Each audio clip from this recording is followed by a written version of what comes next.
چی میکنه اشرف خانم؟ اینا ماهیه یا نهنگه؟ الان دیگه شده ملایم هست. آره. الان نه آخر اون آره. آخه حمید کجایی تو؟ حمید این دوره عکس بگرفتیم مداری کنم براش بفرستم. چی میکنی از کسی؟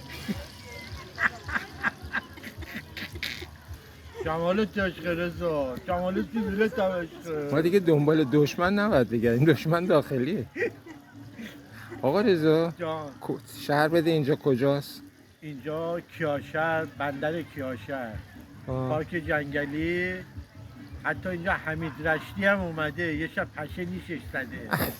واقعا جای تمام دوستا خالیه. زنده باشی. آه. یه اشرف خانم آشپزخونه صحرایی آورده.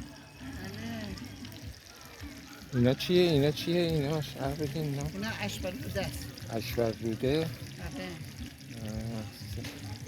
فقط یه چیزی یادمون رفت بیاریم. چی؟ وای سیزوشی آورد.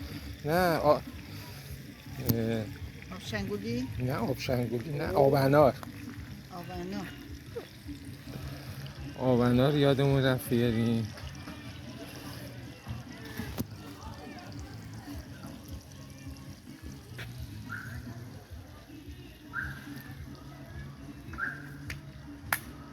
ماشاءالله.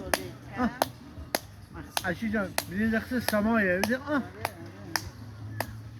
شکر واقعا از پیشنهاد دهندگی بریم کیاشهر از خیلی